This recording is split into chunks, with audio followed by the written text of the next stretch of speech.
Hello, and welcome to the second episode of My2Cents.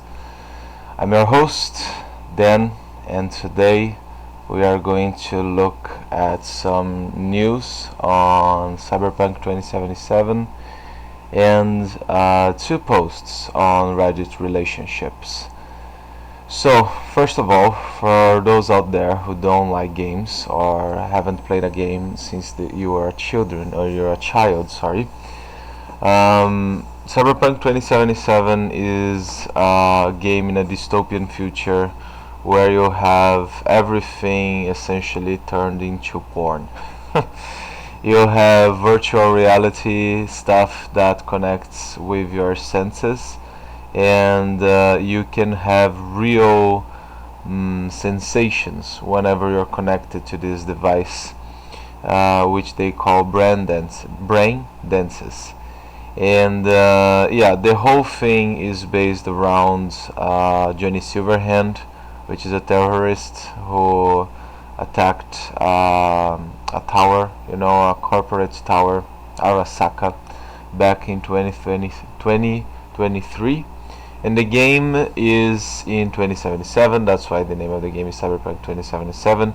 And you get the chip of Johnny Silverhand's engram into your mind.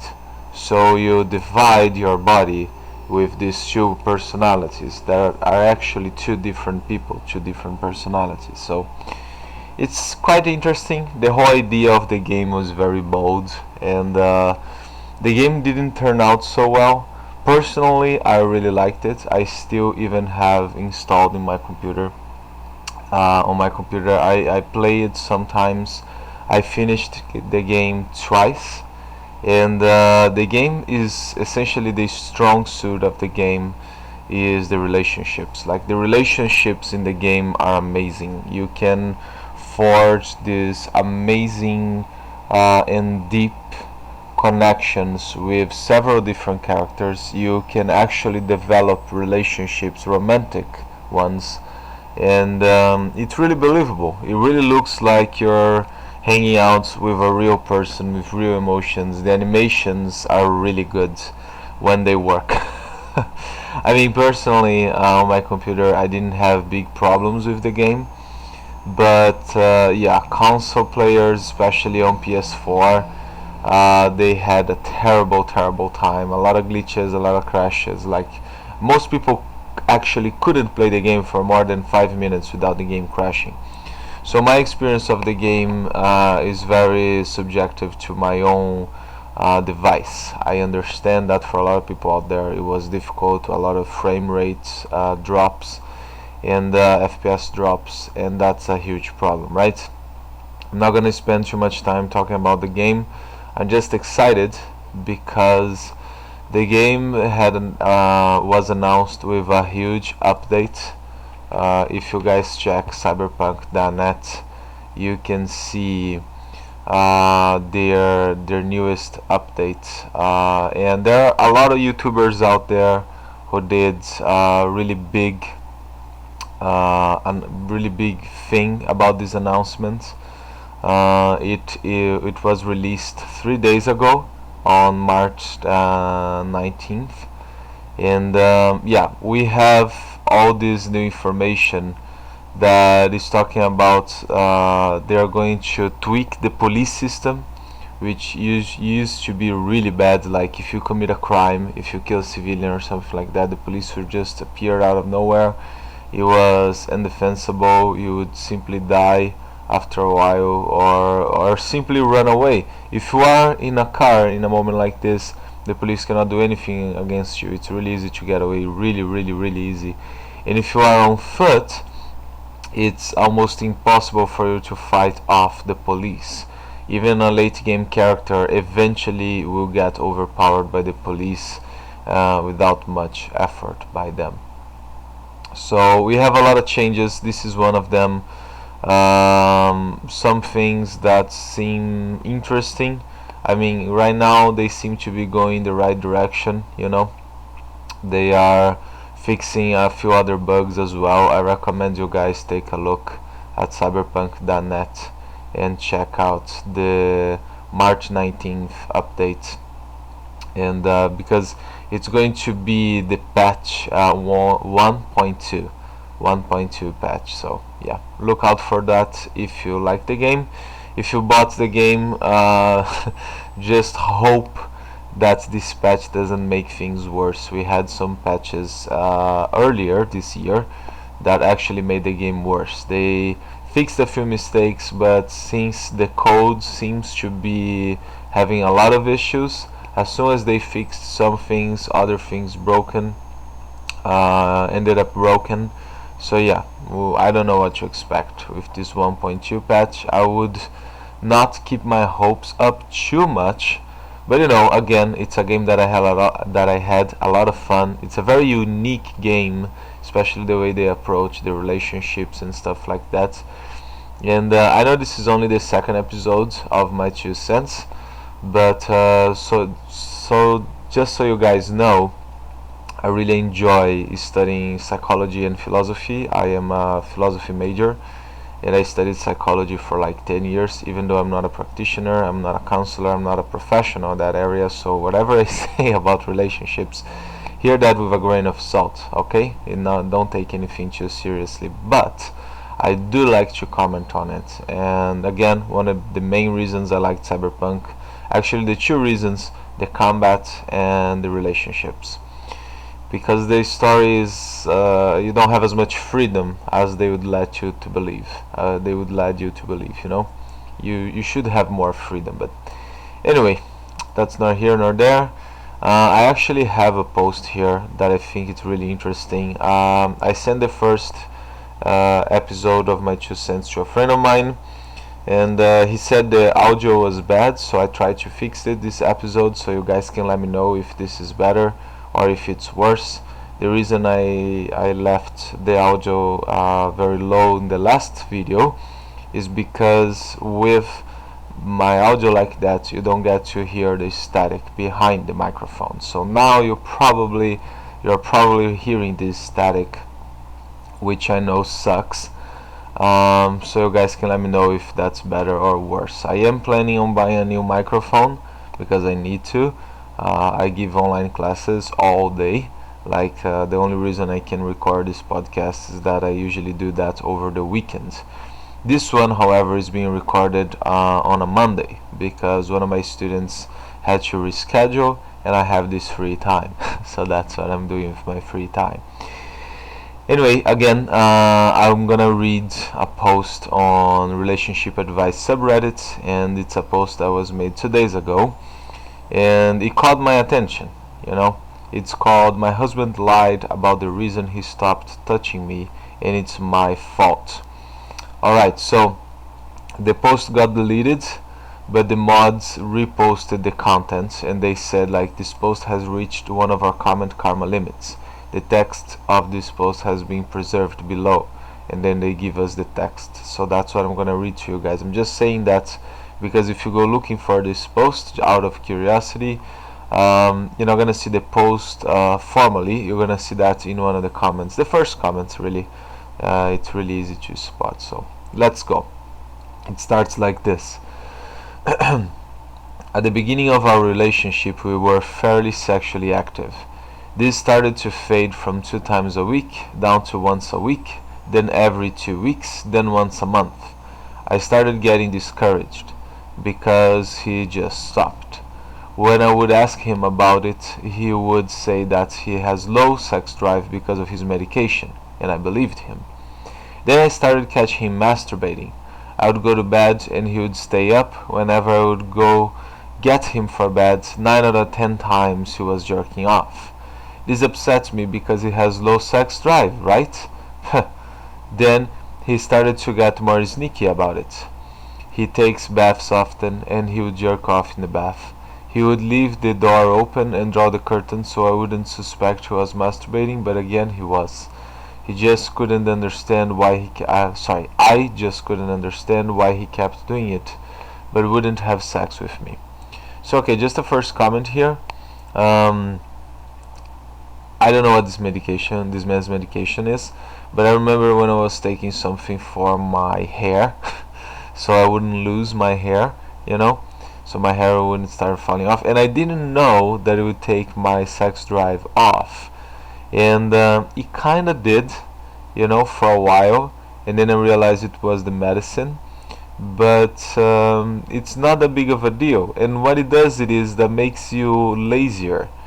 So I mean, she's questioning like he has low sex drive, but he's masturbating all the time. I mean, come on, masturbating takes no effort. So if you're lazy and a little bit horny, it's much easier to masturbate. You know, that's probably what happened to him. I caught myself in the same situation a few years ago.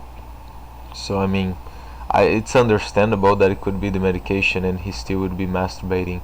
Uh, I don't know. Well, let's keep reading.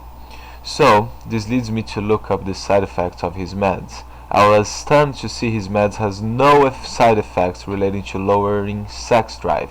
None. He started drinking kratom tea and blamed it on that too. Again, another lie. Eventually he said the reason he doesn't want sex is because I always ask and he thinks it's desperate. That fucking hurt. Yeah, okay. Well, I mean, here's the thing. I cannot speak for the man, but I think men in general, they are used to initiate sex. So if a woman tries to initiate sex and the man doesn't want it, a part of his brain usually goes off thinking, oh man, you're no man. If a girl wants sex and you don't, you are no man. You're not worthy. You're not a real man. And you start questioning your manhood. I mean, this guy is probably young, I don't know, but I know this happens with older guys as well, with older men as well. And yeah, maybe that's what it is. He's not in the mood, he's just feeling lazy. And then when you ask him to have sex, he feels threatened. He feels his sexuality is threatened, his manhood is threatened. So he lashes back at you. I think that's what it is, you know. I don't think he means what he's saying. He's just upset at himself. He's upset with the situation. And when you ask to have sex, he's gonna feel like shit because he doesn't want it. And then he feels like he's failing as a man, not only as a husband, but as a man, you know, as a male. I know what I'm saying might seem stupid for a lot of you, especially the younger folk, but this is usually what happens. You know, we are used to be perceived as sex animals, especially if you are a younger male and you don't want sex. That's not usually well perceived or interpreted, you know. People usually see that as weakness, as you're not loving the other person, yada yada yada. This type of stuff always happens. I don't know why. Actually, we all know why. It's cultural, you know. It's been in our minds and families for generations. It's almost a tradition. But yeah, that's probably why he got upset and he lashed back at you, saying that it's desperate. And then she continues, I left it at that. I stopped asking and I stopped initiating. I let it be on his terms. Our sex grew less and less. When we do have sex now, I find him to be a selfish lover. There is no foreplay, there is no intimacy, there is no cuddle afterwards. There is just me cleaning up his mess. I always know when he wants sex because he starts being more affectionate towards me. Note about me. I am a very affectionate person. I enjoy kisses and cuddles and back tickling. I enjoy doing things for my significant other, like leaving him love notes, covering him when he falls asleep, making his morning tea, etc. But he doesn't do these things for me anymore. He used to fill my water bottle every night and tuck me into bed before he came to bed every night. It was the one thing I ever asked him to do. He only starts when he wants sex now. As soon as he gets it, it's back to nothing again. I haven't had sex with him for 3 months. Granted, he has asked, but I just don't see the point anymore. I feel like I give so fucking much and I get so little in return. I feel more like his roommate than his spouse, and I just don't know what to do about it anymore. Well, I heard it. There is a TV show called Atypical, and I forgot the name of the actor. Oh, this is so disrespectful. But anyway, the father of the guy with autism. I don't remember any names. Okay, I'm dyslexic. But anyway, he says something that I find really interesting. He says that marriage is a choice that you make every day. I mean, the autistic kid's father is going through some stuff with his wife, and then he says that marriage is a decision you have to make every day, and that's really true. And not only with marriage, but with long-term relationships as well. If you are, especially if you live with the person you are with, because we usually take people for granted. So if I'm not in the mood, or if I'm tired because of work or whatever the reason, I'm gonna take the person is there with me for granted, and I'm not usually people do not make an effort to repair and to be with the person they love, because they think, oh, I'm gonna have this person the next day. It's okay. I have this person here every day. Why should I every day make an effort? Well, because if you don't, this happens. I'm gonna read one part of this post once again. She said here, this started to fade from 2 times a week down to once a week, then every 2 weeks, then once a month. And then she says by the end of the post that the last time they had sex was 3 months ago, and now she doesn't want it because she's getting tired of all this dance they are doing as well.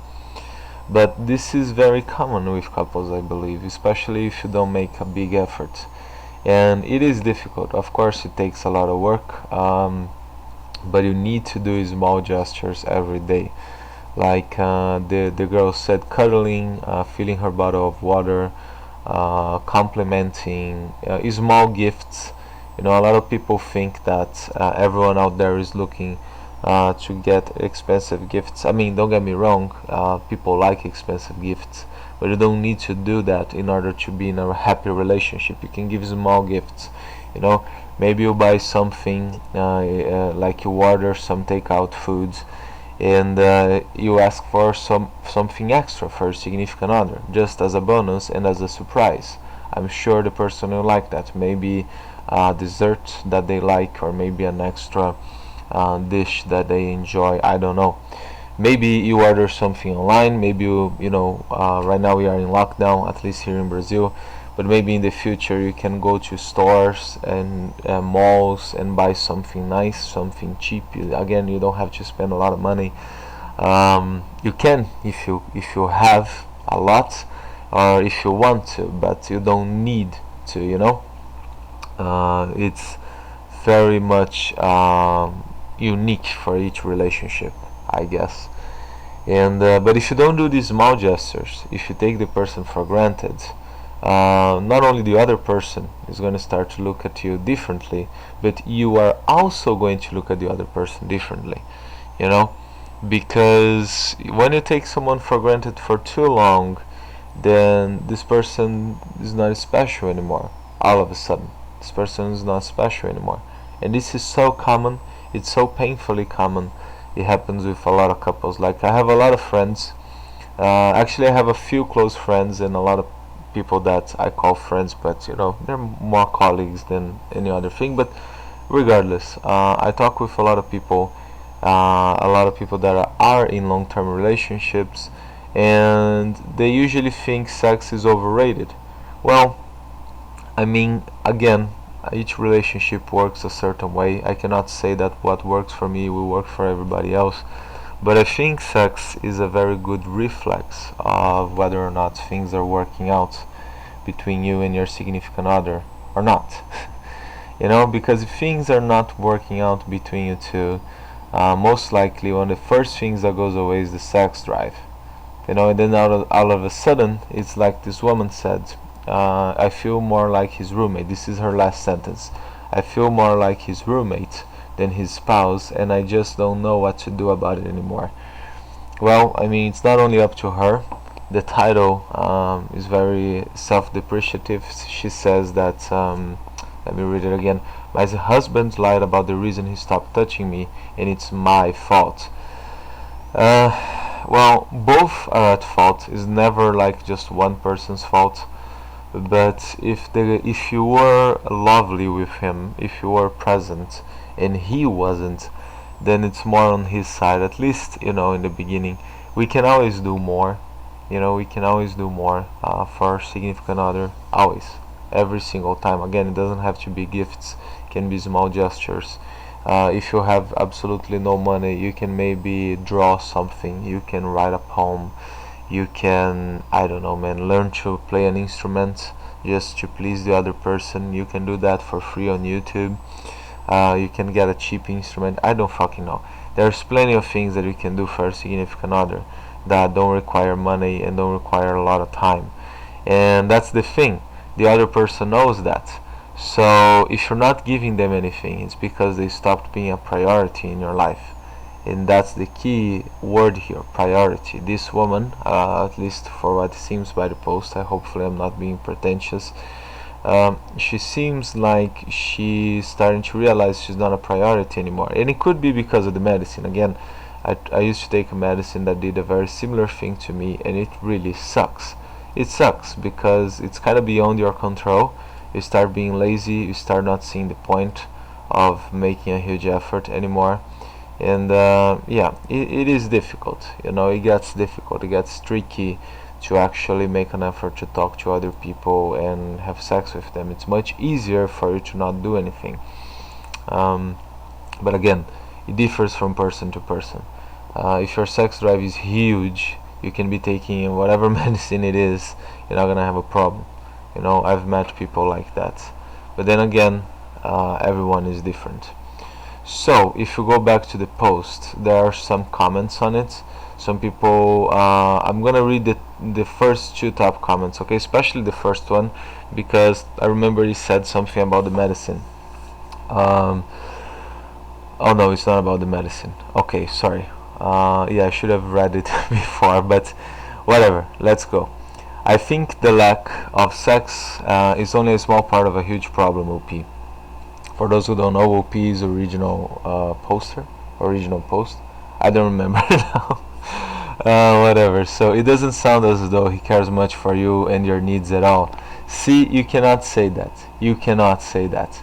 Lack of sex is the symptom, not the problem. You deserve way more than this. If you want to agree to therapy, then you need to decide if you want to live with someone who is secretive and is only affectionate when they are horny, but only to get themselves off. SMH, shaking my head.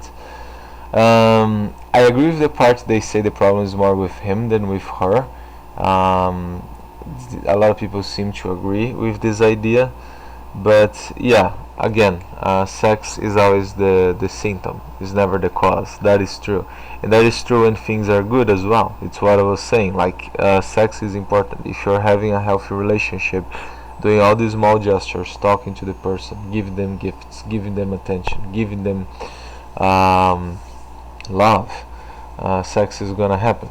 It might not happen every day, especially if you live with the person, but it's gonna happen a few times per week, and that could go on for years, hopefully your whole lives, right? It is possible. It's not common because again, it takes effort, it takes work, and there's a lot of things in between. And we're not even talking about couples with kids, because of course having a kid changes things.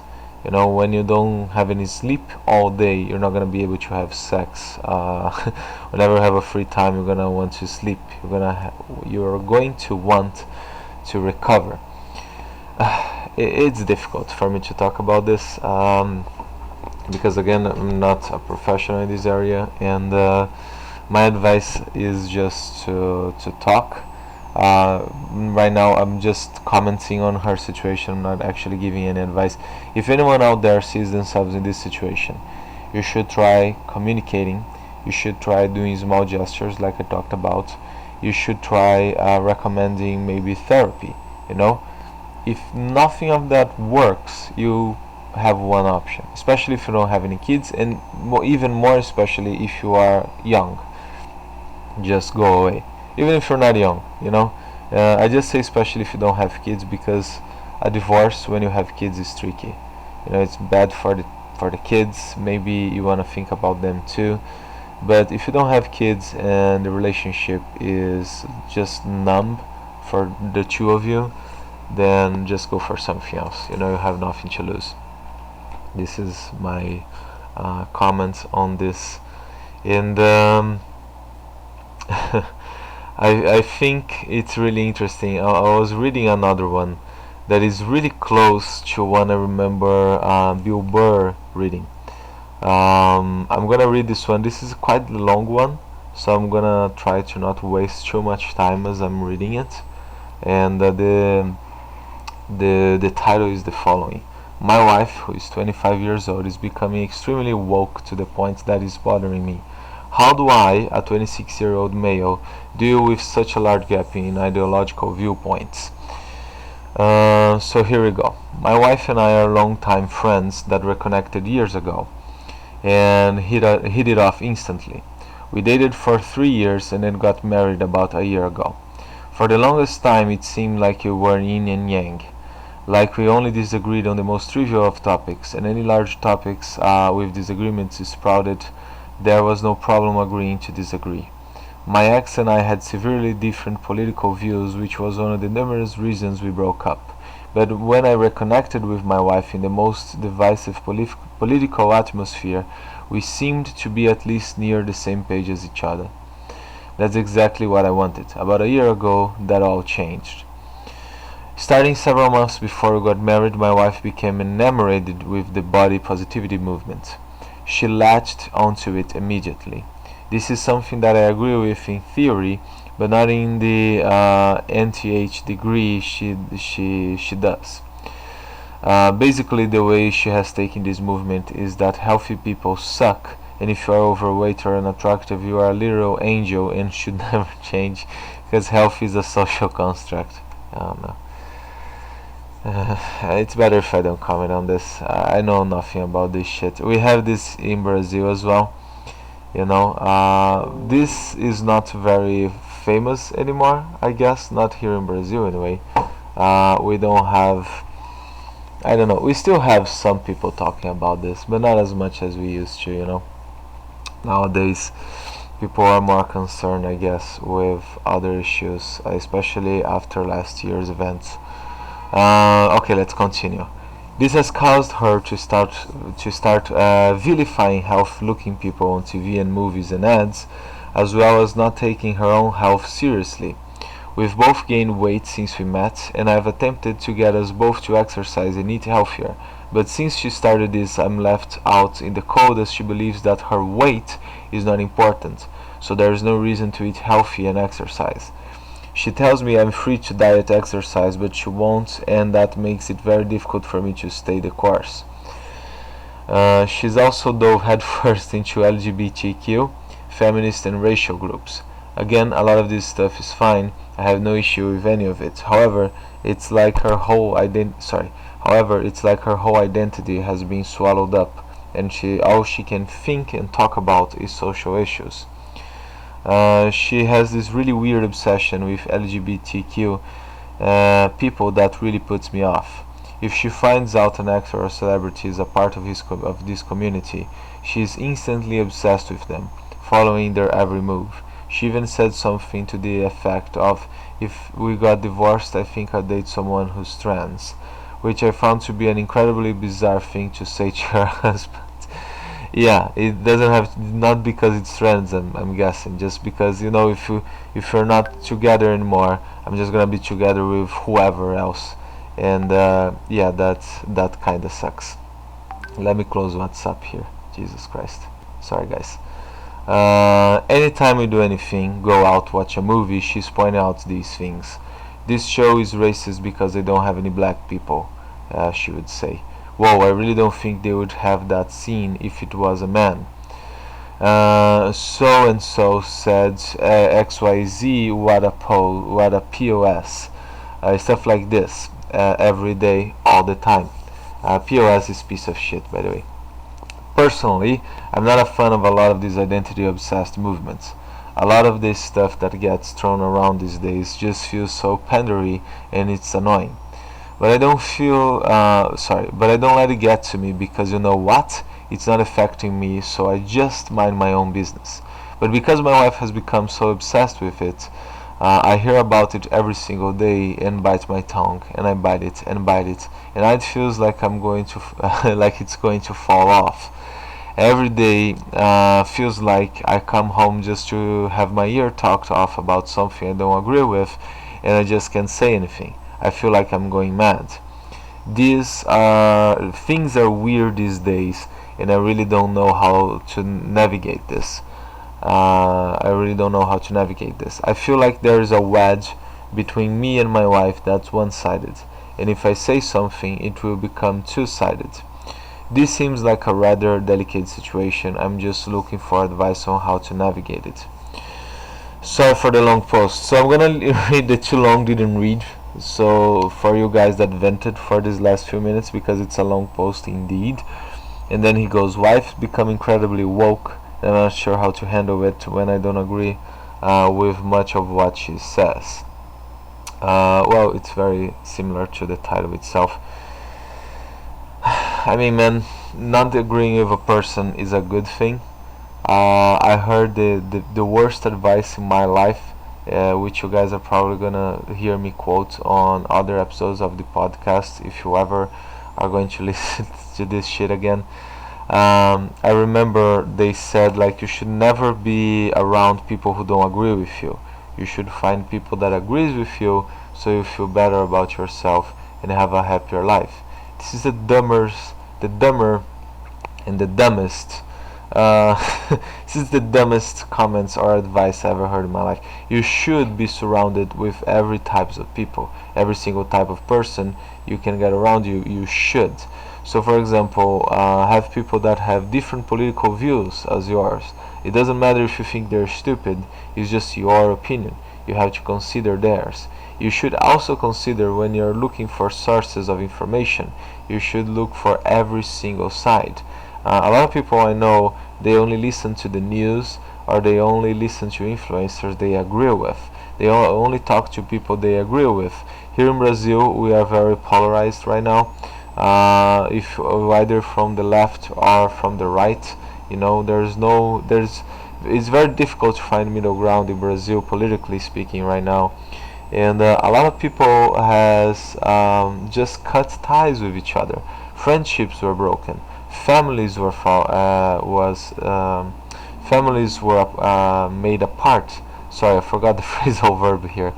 And even people got divorced. Couples broke up because of the political dichotomy we've been facing here in Brazil. It's really huge, and I think this is so silly. You should be happy to be with someone you don't agree with. Now, the problem this man is posing here, this young man is posing here, I say young man even though I'm just a few years older than him, but anyway, is that he has no room to talk. Now that's a problem, okay? That's an actual issue in my book, because yeah, it's okay to disagree with other people. Of course, you should be able to disagree, as I was talking about right now. But if you have no voice, if you cannot say what's in your mind, that's not okay.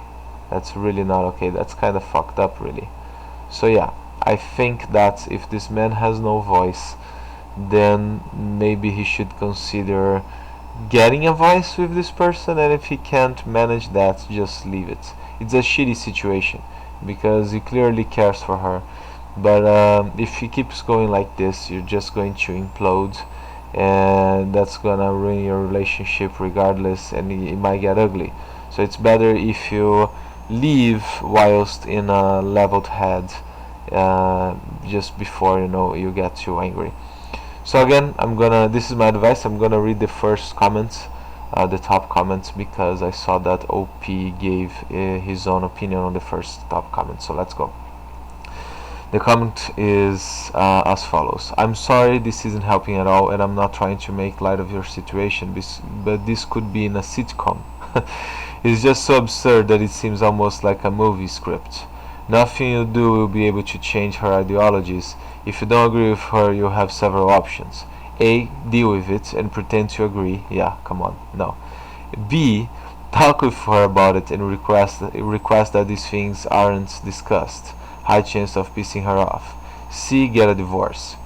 And then he goes and says, highly different ideologies is a recipe for failure, and I honestly doubt it will get better. I still hope it does. Good luck. Um, and then the OP answered this comment, I've got a sense of humor. Thanks for the kind wishes. I also hope for the best. Yeah, I mean, I don't know. Again, I really think it's good to have differences of opinion with the person you're with friends, with family members. It's good because it makes you grow as a person, it makes you grow as an intelligent human being. Disagreeing with people, arguing is good, you know. But it's only good if you are heard. It's only good if both sides respect each other. If she doesn't respect your opinion and she's just trying to impose you to hers, then you have nothing to lose, man. Just fucking walk away. Who cares? You're gonna be better off. So anyway, I talk a little bit about cyberpunk. I don't usually talk about games in general, but I'll do it from time to time in this podcast, especially when it's something that concerns what I like.